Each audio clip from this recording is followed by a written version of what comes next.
It's one of my favorite Peanuts cartoons of all time. Young Lucy is sitting in her small wooden booth with a sign that reads, "Psychiatrist, 5 cents." Charlie Brown walks up and asks Lucy, "Can you cure loneliness?" Self-assured, she answers, "I can cure anything."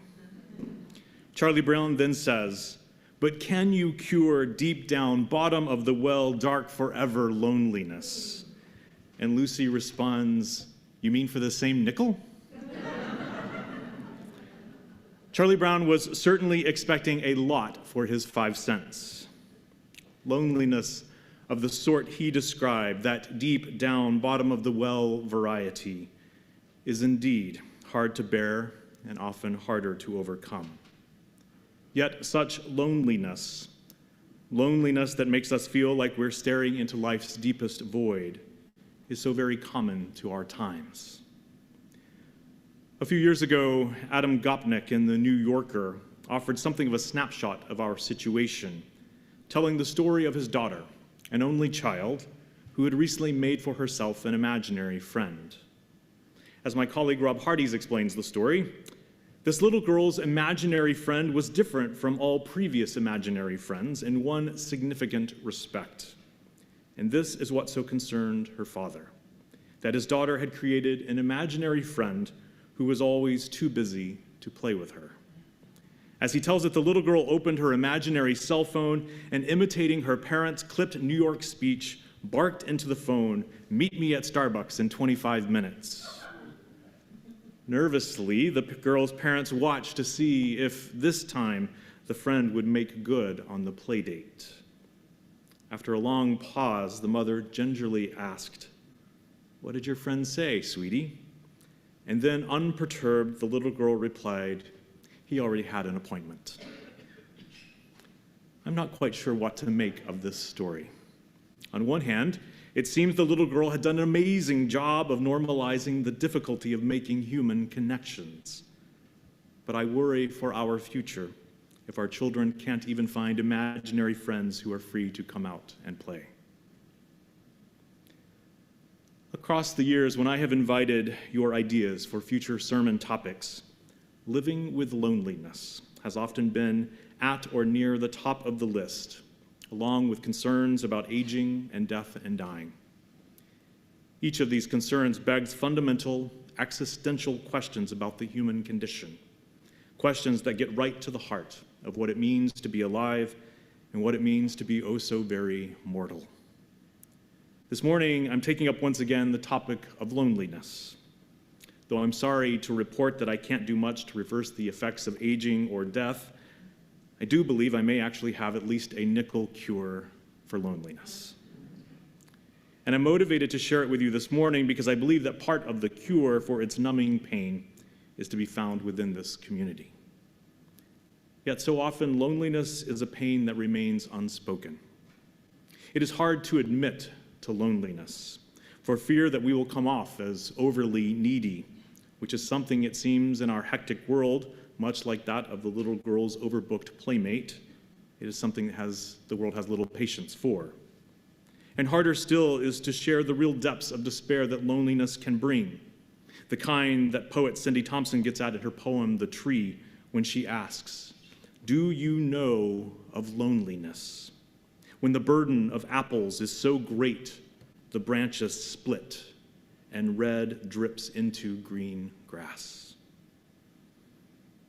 That's quite the image, and it's quite the question. Do you know of loneliness? Do you know of the pain it brings? Do you know its questions of self-doubt and worthiness, the suspicion that we might be lonely for some well-deserved reason? It's easy to internalize what has long been part of the human condition. Whether we see it coming or not, it's likely that loneliness has been or will be our unwelcome companion somewhere along life's way. Sometimes it arrives with a shock when we head off to university or retire, find ourselves suddenly divorced or widowed long before our turn. At other times, it creeps up on us as friends move away or pass away, as a relationship slowly grows cold, or the world around us just no longer resembles the shape of the life that we once knew. By design or by default, wrestling with loneliness is a burden that weighs on most of us at some point. As we dig into this more deeply, it's important to point out that loneliness and being alone are two very different things. Whereas time alone is a state of being and is often intentional, a deeply welcomed thing, loneliness is a state of mind, an emotional and, I would argue, spiritual condition that we can find ourselves in regardless of whether we are completely alone, surrounded by friends and family, or even lost in the crowd at Eaton Center or in a sea of people at a Leafs game. Loneliness isn't merely an immediate physical absence or lack of meaningful relationships, but often more a qualitative loss of intimacy in our relationships that can leave us feeling disconnected, isolated, and alone. The difference then between solitude and loneliness depends to some degree on our outlook, on a deeper orientation. As Judith Walker Riggs puts it, for every person stuck at home on Christmas Day with nothing but a box of Kleenex and a good book, an orange and a mug of cocoa, weeping in their isolation, there is another person out there, stuck in a melange of mismatched family members, bombarded by Uncle Thorvald's political opinions and Aunt Mildred's religious rantings, not to mention a group of high-pitched, excited children carelessly breaking whatever they can before bedtime. And amid all of that, there is another person out there who would give anything in the world to be alone with a good book, an orange, and a nice hot mug of cocoa. So you've had the feeling, a craving for less connection, that yearning for solitude. There's much to be said for solitude and for choosing solitude, or at least making the best of it or even the most of it when we find ourselves alone. This means there is a choice to be made between loneliness and solitude, and part of that choice is rooted in our perspective. I, for one, would argue for embracing solitude for the gift that it can be, as would Unitarian poet May Sarton, who wrote in the first entry of her book, Journal of a Solitude, September 15th, begin here. It is raining. I look out on the maple where a few leaves have turned yellow and listen to Punch, the parrot, talking to himself, and to the rain ticking gently against the windows. I am here alone for the first time in weeks to take up my real life again at last. That's what is strange, that friends, even passionate love, are not my real life, unless there is time alone in which to explore and to discover what is happening or has happened. Without the interruptions, nourishing and maddening, this life would become arid. Yet I taste it fully only when I am alone here, and the house and I resume old conversations. The ambiance here is order and beauty. This is what frightens me when I am first alone again. I feel inadequate. I have made an open place, a place for meditation, but what if I cannot find myself within it? I hope to break through into the rough, rocky depths, to the matrix itself. There is violence there, and anger never resolved. And my need to be alone is balanced against my fear of what will happen when suddenly I enter the huge, empty silence. That sometimes daunting silence can be found only through the doorway of solitude. It is a door that has been spoken of by many of the world's great religions. It is the door Moses took when he climbed the heights of Mount Sinai. It is the door the Buddha took when he retreated into the forest. It is the door Jesus took when he went into the desert for 40 days. It is a door open to us in solitude, if we will but enter through its portal. In the deep silence of solitude, in true and quiet contemplation, we may begin to find or rediscover the truth of our lives. We may uncover old hurts and neglected dreams, and we may even connect with that most central core of ourselves that gives us the courage to live more fully into our lives and into our relationships. That's why solitude can be something that we try to keep at bay. Sometimes we're just not able to enter into that kind of space with and within ourselves. And sometimes, while we are more than capable, we're just not ready. And we may find that we are doing whatever we can to drive ourselves to distraction. It's not unlike the challenges that many of us encounter when we try to meditate, as we contend with what is so aptly called monkey mind. Susan Brown gets at this in her wonderfully poignant poem, Buddha's Dogs, a poem which I dearly love and have shared with you many times. If you'll indulge me one more time. I am at a day-long meditation retreat, 8 hours of watching my mind with my mind, and I already fell asleep twice and nearly fell out of my chair, and it's not even noon yet. In the morning session, I learned to count my thoughts, 10 in 1 minute. And the longest was to leave and to go to St. Onslow and shop, then find an outdoor cafe and order a glass of wine, smoked trout with roasted potatoes and baby carrots and a bowl of gazpacho. But I stayed and learned to name my thoughts. So far, they are wanting, judgment, sadness. Don't identify with your thoughts, the teacher said. You are not your personality, not your ego identification. Then he bangs the gong for lunch. Whoever, whatever I am, is given instruction in the walking meditation and the eating meditation, and walks outside with the other meditators as we wobble across the lake like the night of the living dead. I meditate slowly, falling over a few times because I kept my foot in the air too long.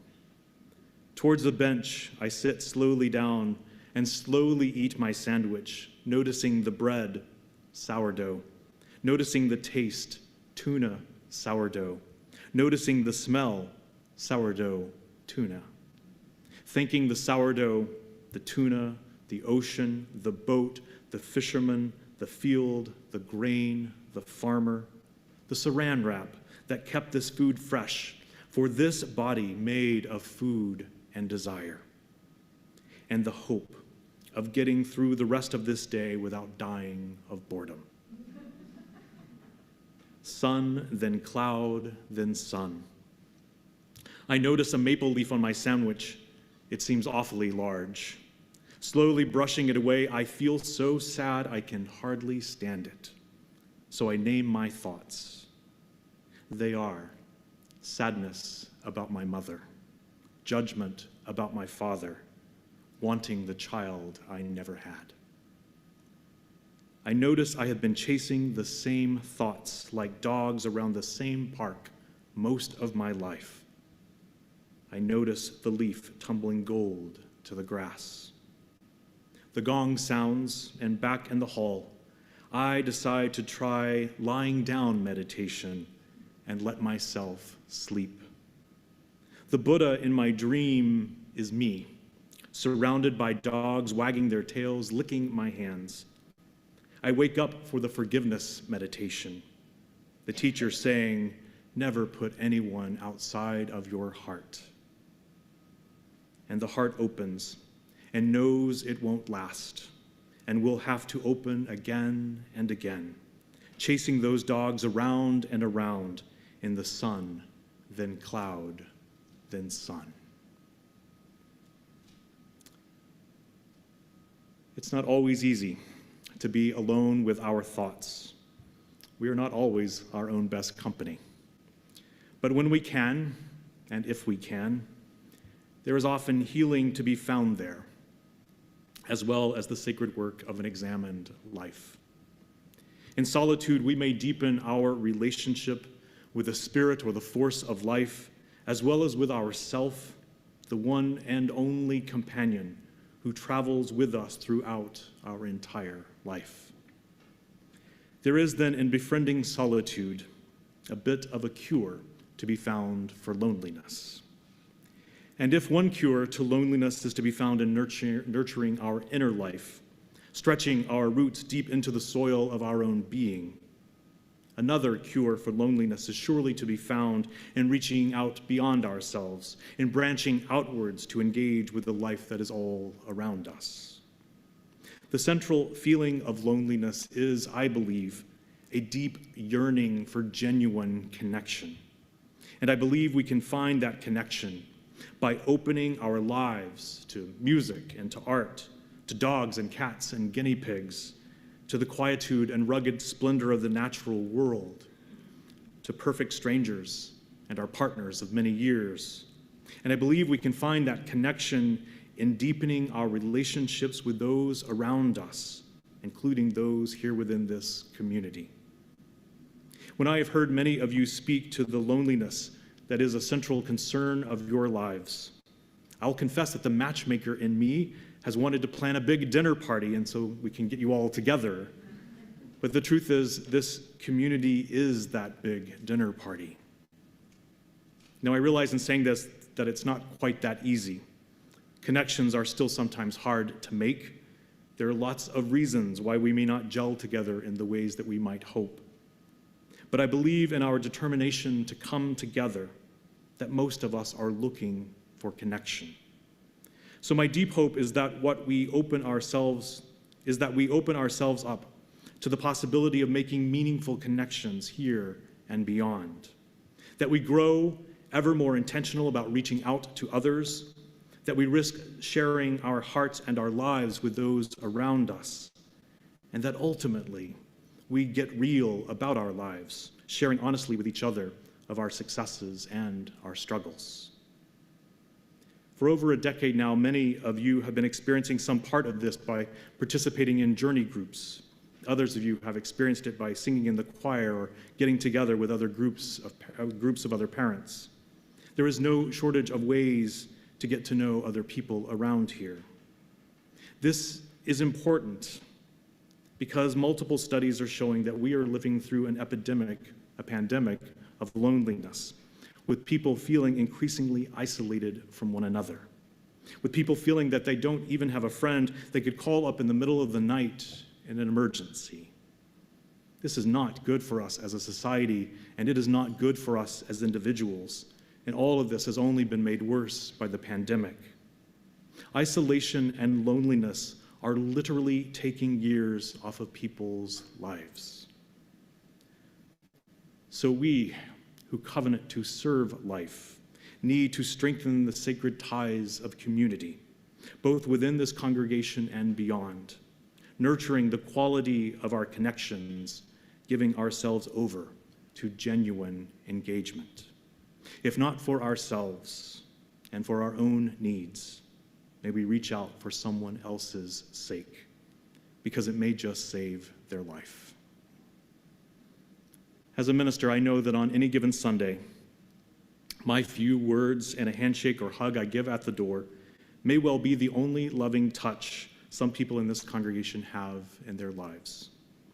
That breaks my heart a bit, but it breaks it open in the hope that a bigger love might abound for us all. May this congregation be and become a people with hearts open wide to each other and to everyone. While doing this will not spare us at all times from feeling lonely. When loneliness does come, may we recognize its deep yearning for connection as an abiding gift, one that moves us to connect with ourselves and each other to build up the life-saving fabric of community. So may it be.